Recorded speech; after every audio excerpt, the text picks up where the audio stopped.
एक बड़े राजा हुआ करते थे। जितने वह पराक्रमी थे उतने ही समझदार भी थे। उन्होंने अपने दरबार में कई ज्ञानी लोगों को अच्छे पद दे रखे थे। वह सबका काफ़ी सम्मान करते थे। लेकिन इन सब में जिनका वह सबसे ज़्यादा सम्मान करते थे वह थे उनके राज्य के राजपुरोहित।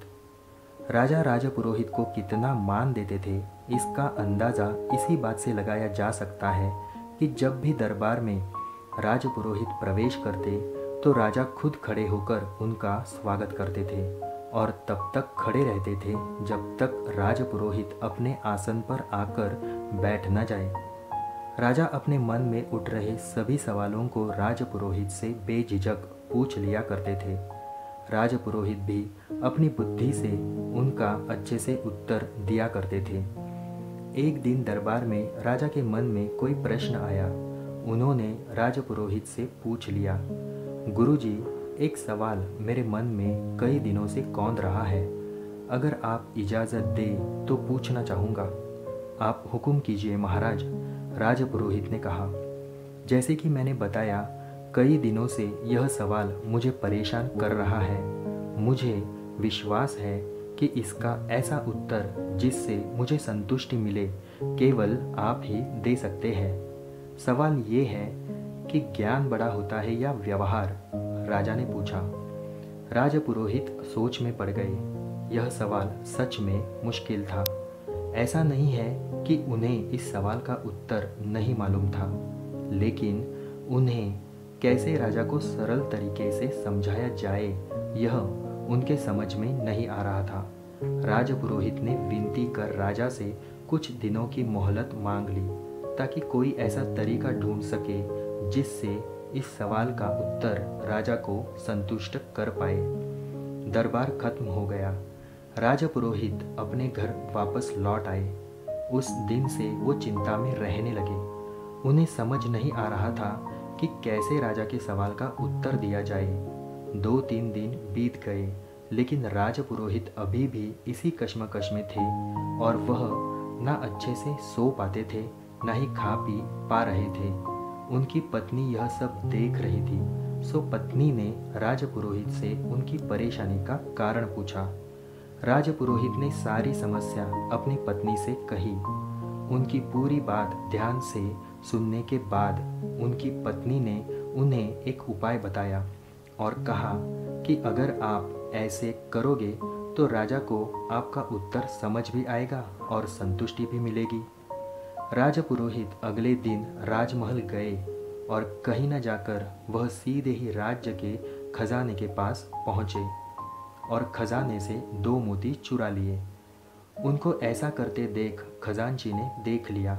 खजांची को अपनी आंखों पर विश्वास नहीं हुआ।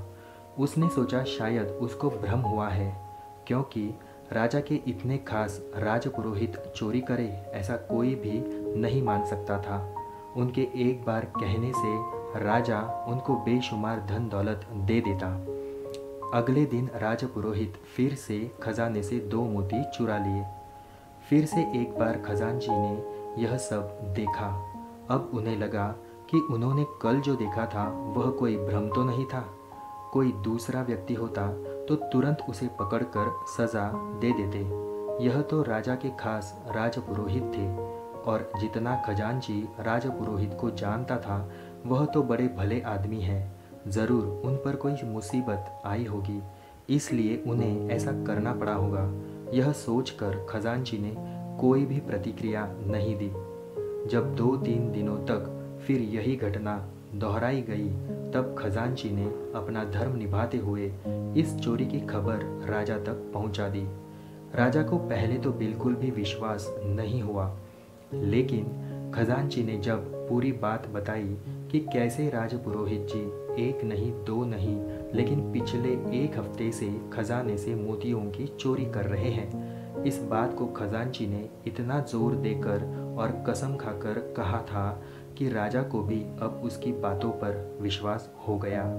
अगले दिन जब राजपुरोहित दरबार में आया, तब राजा ने ना ही उनका स्वागत किया, ना ही अपनी जगह से खड़े हुए। राजा ने राजपुरोहित से पूछा, क्या आप खजाने से मोतियों की चोरी कर रहे हैं? राजपुरोहित ने हाँ कहा और सारे मोती राजा के सामने रखते हुए कहा कि लीजिए यह सारे मोती जो मैंने चुराए हैं। राजपुरोहित का ऐसा व्यवहार देखकर राजा के साथ दरबार में बैठे सभी लोग आश्चर्यचकित थे। राजा ने राजपुरोहित से कहा, अगर आपको यह मोती लौटाने ही थे तो आपने चुराए ही क्यों? राजपुरोहित ने राजा की माफ़ी मांगते हुए कहा, महाराज, मैं चोर नहीं हूँ। मैंने यह सब इसीलिए किया क्योंकि आपने कुछ दिन पहले मुझसे जो प्रश्न किया था उसका संतुष्टि भरा उत्तर आपको दे सकूं। जैसे कि यहाँ उपस्थित सभी लोगों ने यह देखा कि आज महाराज ने ना ही मेरा स्वागत किया और ना ही पहले की तरह मुझे इज्जत दी, जबकि अभी भी मेरे पास उतना ही ज्ञान है जितना पहले था। बस कुछ बदला था तो मेरा व्यवहार। इससे यही साबित होता है कि आपके पास चाहे जितना ज्ञान हो, अगर आपका व्यवहार अच्छा नहीं है तो सब व्यर्थ है। इसलिए व्यवहार सबसे बड़ा है, ज्ञान नहीं। राजा राजपुरोहित की बातों से और उनके द्वारा दिए गए इस अनोखे उत्तर से बहुत प्रसन्न हुए। उन्होंने आज जैसा व्यवहार राजपुरोहित के साथ किया था उसके लिए माफ़ी मांगी और एक बड़ा इनाम उन्हें दिया। इस शिक्षाप्रद कहानी से मिलने वाली सीख को हमें अपने जीवन में अमल करनी चाहिए। हम चाहे जितनी पुस्तकें पढ़ ले, अच्छे अनुच्छेद पढ़ ले या कितना भी ज्ञान प्राप्त कर ले, लेकिन अगर हम उन्हें अपने जीवन में, अपने व्यवहार में नहीं लाते हैं तो सब व्यर्थ है। धन्यवाद।